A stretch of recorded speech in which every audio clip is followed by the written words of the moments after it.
there, it's time for another Commodore 64 compilation comparison, and in this video I'm going to be looking at the Gold Collection, which was published by US Gold in 1986. It's got 6 games on it, and I'm not too sure about the retail price for this one. I couldn't find any adverts or reviews of this game in the magazines of the past, but I'm going to guess it cost $9.95 because that's the sort of price they were selling these compilations for in that era of time US Gold were. So I'm going to assume it cost £9.95 for 6 games. Let's check it out in more detail now.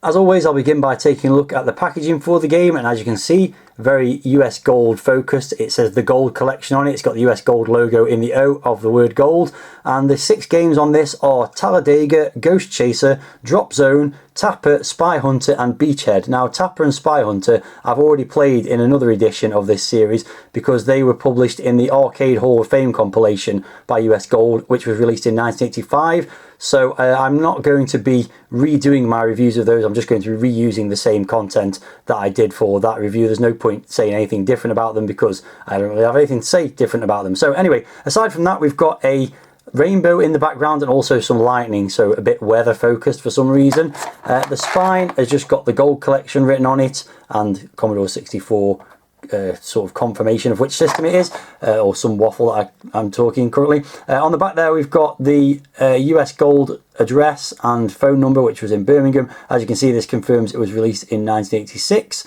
and that's about it for the packaging. It's one of these sort of cassette cases that's all black on the back, so there's no screenshots or anything like that to see at this point. So looking inside, we've got 2 cassettes, and the first one, tape 1, has got Talladega on one side and it's got Ghost Chaser and Dropzone on the other, and the second cassette has got Spy Hunter on one side and then Beachhead and Tapper on the other, although they are a different way round to what they are on the list of games on the front cover, but otherwise everything's in the same order, so not too bad. Anyway, so moving on to the actual inlay. It's got an overview of each game, which I'm not going to read out, but there you can see. Again, they're in a different order to the list on the front cover. I don't know why they do this, but they do this a lot in these compilations. And I haven't got the instructions for this one, so I'm not sure what they're like, but I'm going to guess they're similar to the Arcade Hall of Fame ones, which was a pretty comprehensive booklet with the good instructions for all the 6 games, or 5 games on that compilation, but I'm going to assume this would be the same, fairly detailed instructions for all of them, a recreation of the original releases. So there you go, that's it for the packaging. As I said, I haven't found any adverts for this one, so let's jump in and start looking at the games. The first game on the compilation is Talladega, also known as Richard Petty's Talladega, which was originally published by US Gold in 1984. In this 3D racing game, you must take to the super speedway as you race against King Richard Petty and 18 other top pro drivers. When the game begins, you have the choice of which type of track you like to race on. You can either choose the tri-oval, which is the easiest track choice, or the random track level, which is procedurally generated by the computer and has combinations of short and long runs. Once you've chosen which track to race on, you're ready for qualifying, where you must try and complete a lap as quickly as possible to determine your starting position in the main race. If you do qualify, you can then begin the main race. Your car will be set up on the starting grid in your qualified position, and the screen will tell you when to begin. During the race, there are a number of techniques you can employ to get ahead of the competition. The turbo boost allows you to immediately increase your car's speed dramatically. The boost can only be activated when your car is at top speed, which is 250 miles an hour. When you reach this speed, you can press and hold the fire button down, at the same time pushing the joystick forward and hold it there. If at any time you let go of the fire button or move the stick in any other direction, the boost will disengage. Using the boost causes large amounts of fuel to be consumed, and it's also dangerous because it causes the car to go faster than the speed at which it can be controlled around turns. Because of these disadvantages, the boost should only be used on straight sections of track, and only if the amount of fuel lost makes up for the positions gained. To be able to go around the whole track at top speed, you must cut the turns. Before a turn comes up, you must position your car near the right shoulder of the track, and just before you actually get into the turn, move your car to the left. The car must be going at least 200 miles an hour, and when it reaches the left red and white shoulder, it will not slow down. Instead, your car will then begin to slide back to the right hand side of the track. Once you're out of the turn, you can resume normal control. The final technique you can employ is drafting, which is following the car in front of you so closely that it takes advantage of the reduction in air resistance against your car, thus reducing your gas consumption. To take advantage of this, just move your car behind another car travelling at roughly the same speed as you are. There are also a number of car conditions and hazards you must take into account. You must keep your eye on tyre wear and fuel consumption, and you can also, for some unknown reason, experience engine trouble from time to time. To address any of these issues, you must go into the pits.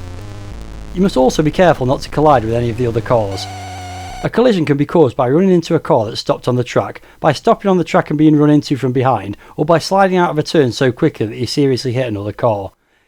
Any collision will cause your car to crash and end the game, regardless of whether it's your fault or not. This game starts off well enough with a reasonable title screen and some options, and a short tune is played, though it turns into an annoying engine drone when it finishes. In-game, the 3D racetrack looks okay and moves reasonably well, but the cars are poorly drawn, have no animation and are flickery, as are some of the other on-screen elements. The simulation of speed is ridiculous, as you seem to go at a snail's pace until you reach the top speed of 250 miles an hour, then everything moves crazy fast. The qualifying stage is easy enough, but once you get into the race it's really hard, as it's very difficult to avoid crashing into other cars and ending the game. There are lots of simulation elements such as managing tyre wear and fuel consumption, getting the right racing line and drafting behind other cars, all of which are quite well implemented for a game of this age. The problem is, one tiny mistake can lead to a crash and then it's all over. The collision detection isn't great, as you seem to hit cars when you're not that close to them, and sometimes they hit you and end the game too, which doesn't seem very fair. The circuit is just a boring oval, so doing 30 laps of it would be pretty tedious anyway, but 8 or 9 was the best I managed before crashing out. With its 3D look and strategic gameplay, Talladega probably seemed impressive at the time, but it hasn't aged well and is just infuriating to play now.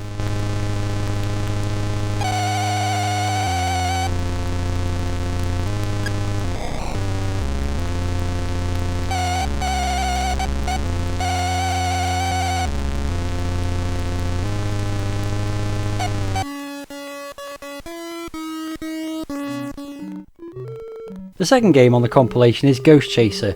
Again, this was originally released by US Gold in 1984. You control Harry the Ghost Chaser, who wants to drive out the ghosts that have settled in Fairport Manor. The game features 16 screens including the attic, the kitchen, the library, the sewers and more. Ghosts roam the corridors and must be avoided or jumped over. Multiple attacks from ghosts and also long falls will cost Harry a life, but he can defend himself by throwing stones at some of the spirits to eliminate them for a short time. The doors between rooms are often locked, so Harry must find keys to open them. The presentation of this one is pretty good, with a nice title screen that has music and ghosts moving around, though the colour choice is a bit gaudy. The in-game graphics are pretty hideous though, being blocky and indistinct, with lots of white being used and many instances where the player character clashes with the background. It also has a quite slow sliding flick screen effect as you move between the rooms, which is rather annoying. The player character appears to be an old man in a brown suit, which is just not cool at all, and the animation on him is crude and flicks between frames too quickly, so it looks like he's dashing around the place at breakneck speed. The controls are twitchy, seeming to have a small amount of inertia, and the hero is sluggish to get going and initiate jumps. This can result in a lot of falling down gaps when you first start playing, though you do get used to it. The design of most screens is reasonable and provides challenging platform action, and there are some original ideas like the rotating bookcases, being able to lift your legs up when moving across pipes, or ducking to avoid enemies. Unfortunately, there are a lot of places where you can miss timed jumps, and a few where you don't seem to be able to find a safe way down without dying from falling too far. Some of the enemies can be temporarily killed, which can help with getting around each screen, and the ability to fire in any direction is good. 3 hits from an enemy costs a life though, and sometimes the same enemy can get you again after stunning you, which is quite unfair. After a few plays of this I got to a certain point and couldn't work out how to progress further, but I didn't really care. This was an average platformer even at the time it was released, and stupidly named too, as there was not really any ghost chasing to speak of.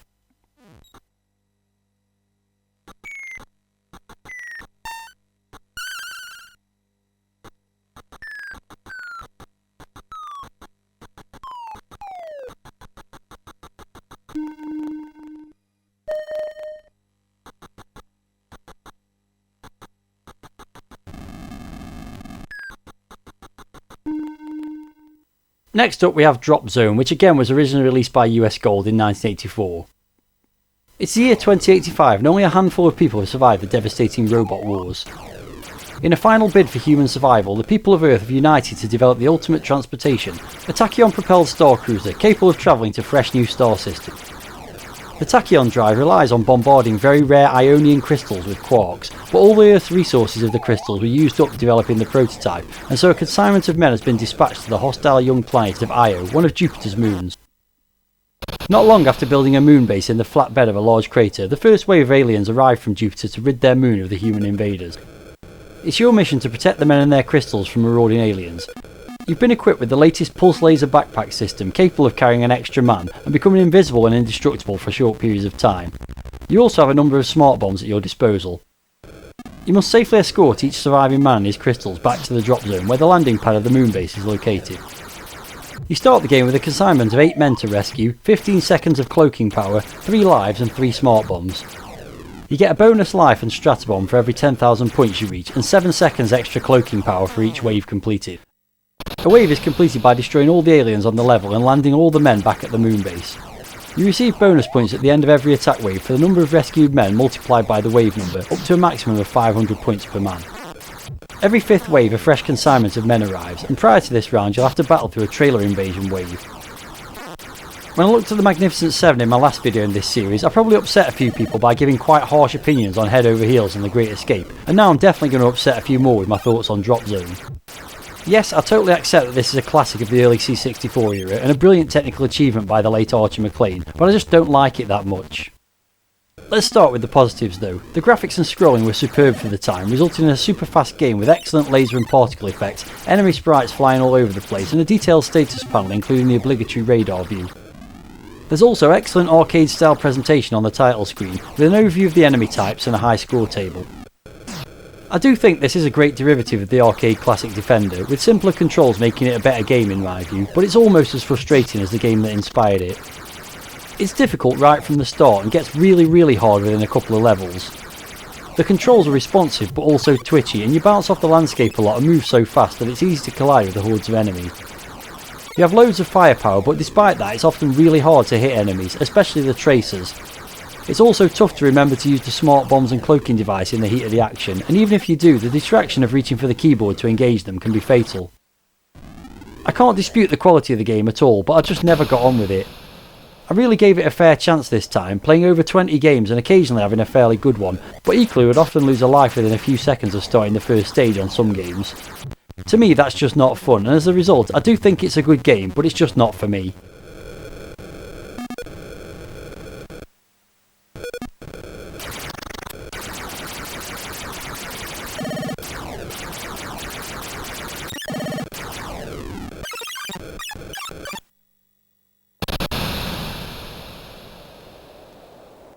The next 2 games are the ones I've looked at before on the Arcade Hall of Fame compilation, and as I mentioned earlier, I'm just going to be reusing the audio from that video as I don't have anything new or different to say about them.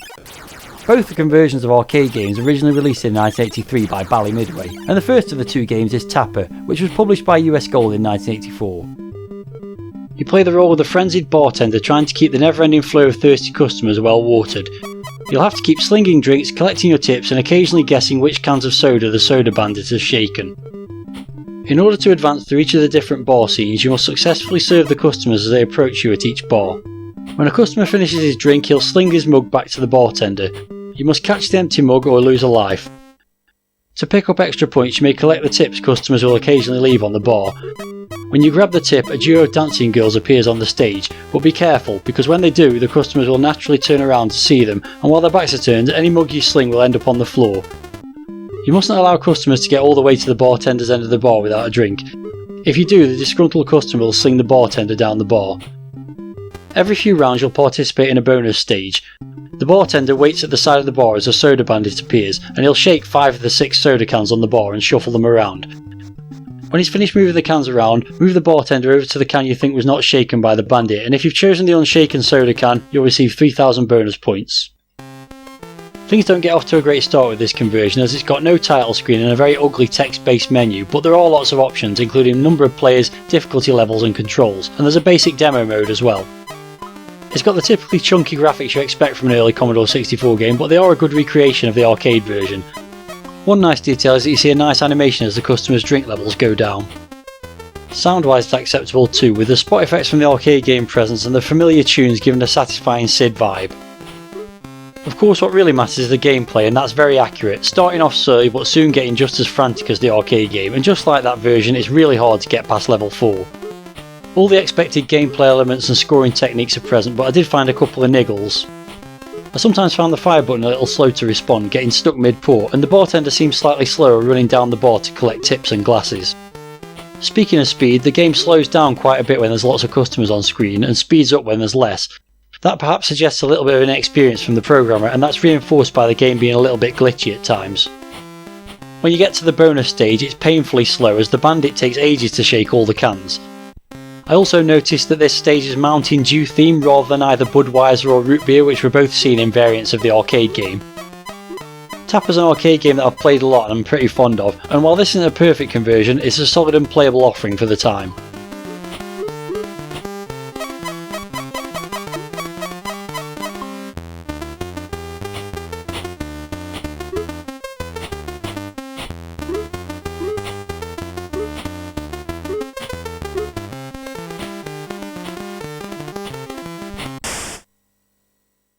It's that time again where I say thank you to all my channel members, whose names you can see here in my Supporters Hall of Fame.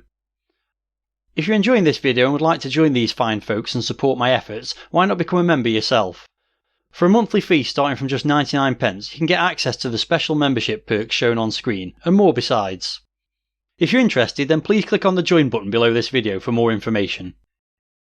If you're not able to commit to a monthly contribution but would still like to support my channel, then you could also give a super thanks.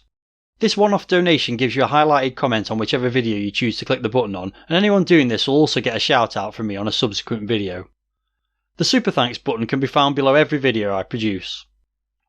You can also help raise the profile of this channel by liking this video and leaving a comment, which helps improve my ranking in the mysterious YouTube algorithm. Any support you can give, financial or otherwise, is greatly appreciated.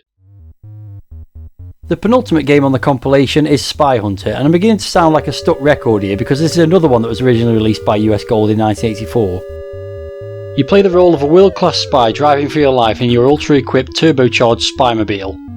The road is crawling with enemy agents bent on your destructions and they'll stop at nothing, so neither can you. Manoeuvre your car with all the speed and skill you can, always watching for the Road Lord, the Switchblade, the Enforcer and other enemy agents as they try to stop you cold on land and water. The game starts as the weapons van rolls up from the bottom of the screen and pulls over to the shoulder of the road. Your car rolls out the back armed with machine guns. You then manoeuvre your car onto the road and the action begins. The road will branch and fork as you go, so you must be careful as you dodge and chase enemy agents not to swerve off the road. The terrain will change as you traverse the course. Screen backgrounds will change colour as an indication of the new terrain, and as the course continues you'll come to a waterway. Here your car automatically becomes amphibious and skims across the surface of the river, which is teeming with enemy agents. There are also bridges to navigate, some of which are damaged, and stretches of icy road where the surface is slippery and your car is harder to control. Each time you enter a new terrain, the weapons van appears on the side of the road ready to supply you with the appropriate new weapon. The van will automatically let the car roll out once the weapons have been transferred, and the weapons you have available to you at any given time are displayed at the bottom right of the screen. Weapons include machine guns, missiles, smoke screens and oil slicks, with the latter two being activated by a button on the joystick plugged into the secondary port. You can also use your car to destroy some enemy agents by ramming them off the road for points. I never really got on with this game in the arcade. I always found it too hard and really fiddly with the array of controls that you had to master. It helps then that the C64 version's got simplified controls compared to the arcade version. Gear changes are gone completely and you can use a second joystick to deploy oil or smoke. This was a pretty neat idea for the time, though I don't think there's any alternative if you didn't have a second joystick. You'd just not be able to deploy them, but they're not essential for the game, so it's not too much of a loss if you haven't got a second stick, and there's also the option for keyboard control as well. As well as the different control options, you've also got a choice of 2 difficulty levels, so this game's got pretty decent presentation. The graphics are quite simplistic and ugly, but they are from an early game, so we'll give it some leeway for that, and at least the scrolling's smooth. The sound effects are quite basic with just shooting and explosion noises, and surprisingly there's no engine noise at all.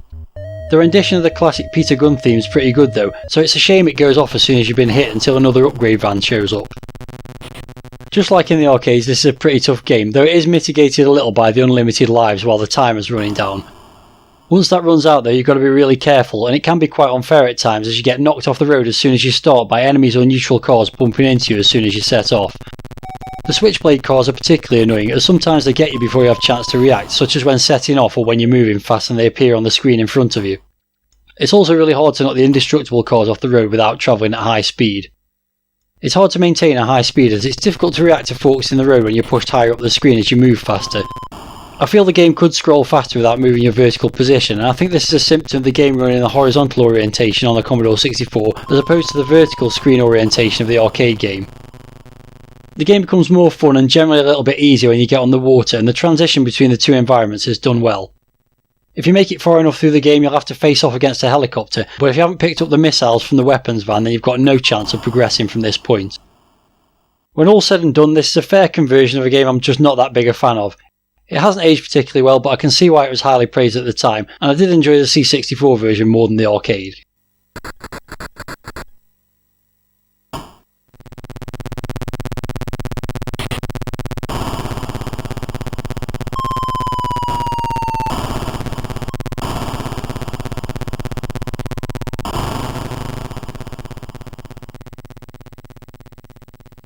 The final game on the compilation is Beachhead, and I can stop repeating myself because this one was originally released in 1983 by US Gold rather than 84. A peaceful island is being held by a ruthless dictator and his military troops. As chief commander of land and sea forces in the Pacific, you must obtain a quick naval victory and then invade the island with land forces.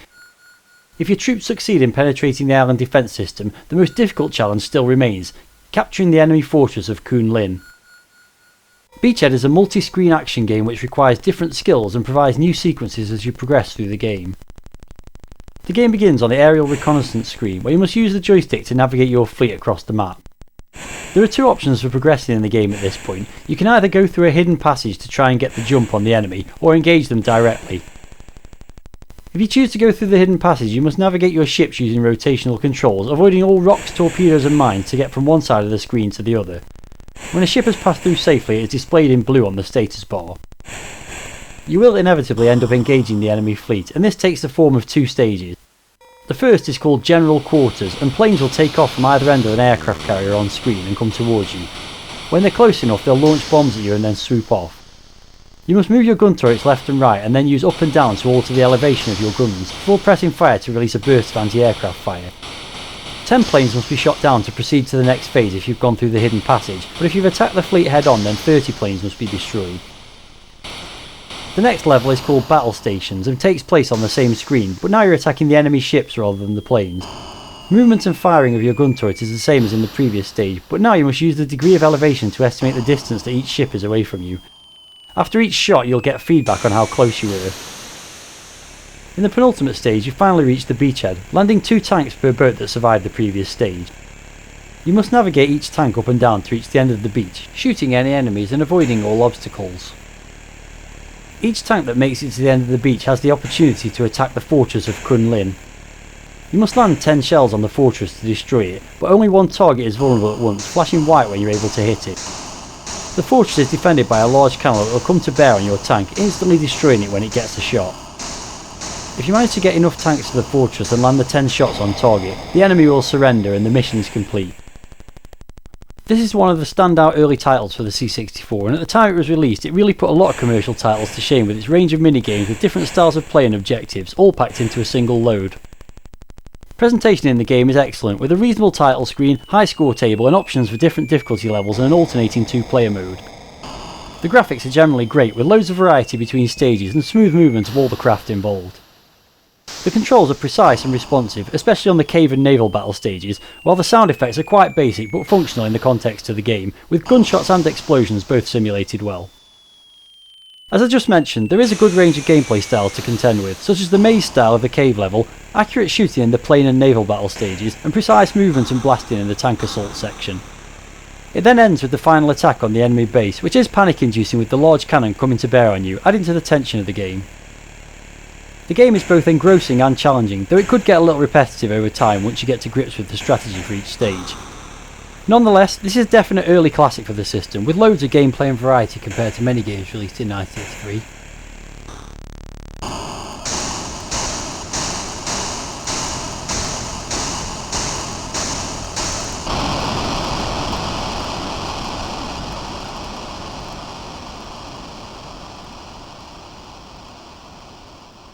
That does it for looking at the 6 games in the original Gold collection then, and this is a pretty decent collection featuring some of US Gold's better offerings from their first couple of years in operation. There are 2 highly regarded original titles, even if I'm not personally a great fan of one of them, and 2 good arcade conversions too, along with a couple of games that are best forgotten. If you'd already bought Arcade Hall of Fame the previous year, then there's probably not enough on this one to have warranted buying it as well, but if all or most of these games were new to you at the time, then there's a good amount of challenge and longevity on offer in this compilation. As usual, it's now time to put some scores on the doors, and first I'll rate each game individually before calculating that overall compilation score as well. First up was Talladega, which was probably quite impressive at the time it came out with its 3D viewpoint and strategic simulation elements. However, it doesn't look good compared to later C64 racing games, and the fact that the slightest mistake during 30 laps of racing will end the game makes it too frustrating to persevere with nowadays. For me, it's the worst game on this compilation, and I'm scoring it 4 out of 10. Ghost Chaser does have a few interesting ideas, and the design of most of the screens isn't bad, but the ugly graphics and twitchy controls make for a platform game that was only average at the time it was released, and it hasn't got any better with age, so for that reason I'm scoring it 5. Dropzone is an all-time classic for the C64, with some clever programming and fantastic graphical effects. I personally find the game very frustrating though, and just cannot get on with it, so despite its legendary status, I'm only giving it 7 out of 10. Tapper is a pretty decent conversion of an arcade game that I am a fan of, but it does have a few flaws. The first time I reviewed it in this series I gave it 7 out of 10, and I see no reason to change that, not least because I haven't played it again for this video. It's a similar story for Spy Hunter.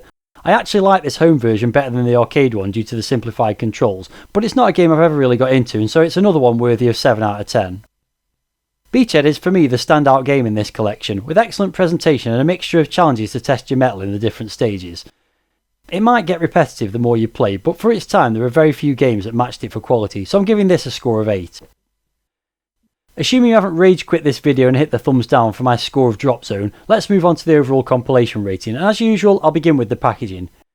It's a nicely presented double cassette offering with a distinctive look that would be reused for later collections in this series, albeit on a bigger scale. I don't have the instructions for my copy, but assuming they're similar to those that came with Arcade Hall of Fame, they would have been pretty comprehensive. I'd say the packaging is solid without being outstanding, so that gets it 7 out of 10.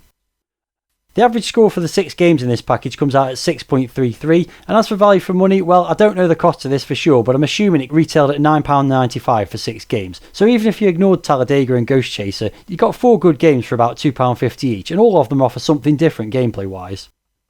The fact 2 of them have recently been released on another US Gold compilation does make you wonder how well this sold, especially as there was no advertising I could find, but taking it on its own merits, this was a great selection of games for the price in 1986, so I'm going to give it a value for money score of 8 out of 10. And that means that the overall compilation rating for the Gold collection comes out at 68%. Now, as I've already mentioned, I can't find any evidence that this compilation even existed in the magazines of the time, although obviously it did. That means there's no reviews of this one to look at, so I'll move straight on to seeing where it's landed in my compilation league table. Looking at the full price compilation rankings, it's gone in at 7th place, so distinctly mid-table with its 68%. It's just one place above Arcade Hall of Fame, which I've mentioned a couple of times already. Do I think it's a better compilation than that? Just about, probably, but there's not much in it. As for the combined rankings when you bring the budget games into the equation, it's also at 7th place because, well, let's be honest, none of these budget compilations have even come close to the full price ones so far, and it isn't going to be long before this table becomes completely redundant, as it looks almost exactly the same as the other one now.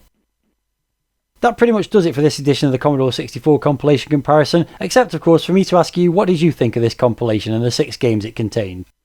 Sound off in the video comments if you've got any thoughts, and I'm sure one or two of you have got something to say about that Dropzone score. In the next episode of this series, I'm going to be looking at a budget compilation, and who knows, maybe it'll trouble the top end of this league table, but I highly doubt it. Until then, please stay tuned for more retro gaming content on this channel. Thanks very much for watching this video, and until the next time, see ya!